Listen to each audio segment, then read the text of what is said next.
केडगाव उपनगरात सोनेवाडी रस्त्यावर एका पोलीस अधिकाऱ्याच्या घरात चोरट्याने भर दिवसात चोरी करत सुमारे 13 तोळे दागिन्यांसह रोकड असा 15,17,000चा ऐवज लंपास केला।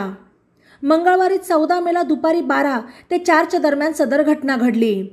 या घटनेतील 3 चोरटे सीसीटीव्हीत कैद झाले आहेत।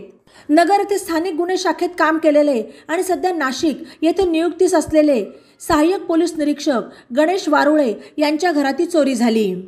सोनेवाडी रोडवर त्यांचा शिवभूमी बंगला आहे। सकाळी 11च्या सुमारास त्यांच्या पत्नी घर बंद करून बाहेर गेल्या होत्या। दुपारी 4च्या सुमारास त्या घरी आल्यावर घराच्या दरवाजाची कडी तुटल्याचे त्यांच्या लक्षात आले।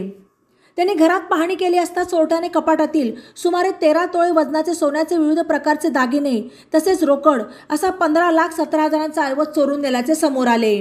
घटनेची माहिती मिळताच अप्पर पोलीस अधीक्षक प्रशांत खैरे, पोलीस उपअधीक्षक अमोल भारती, पोलीस निरीक्षक प्रताप दराडे, कोतवाली आणि स्थानिक गुन्हे शाखेचे पथक घटनास्थळी दाखल झाले। एकाच दुचाकीवर आलेले 3 चोरटे सीसीटीव्हीत कैद झाले। त्यातील दोघे घराबाहेर उभे होते आणि एकाने घरात जाऊन चोरी केली।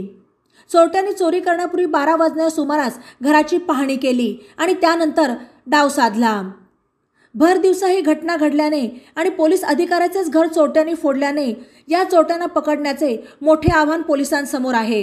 याबाबत रात्री उशिरा मनीषा गणेश वारुळे यांनी कोतवाली पोलीस ठाण्यात दिलेल्या फिर्यादीवरून पोलिसांनी अज्ञात चोरट्यांच्या विरुद्ध भारतीय दंडविधान कलम 454, 380 प्रमाणे गुन्हा दाखल केला।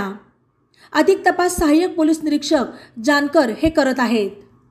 बातम्यांसाठी ई नवा मराठा यूट्यूब चॅनलला सबस्क्राईब करा आणि बेल आयकॉनवर प्रेस करा।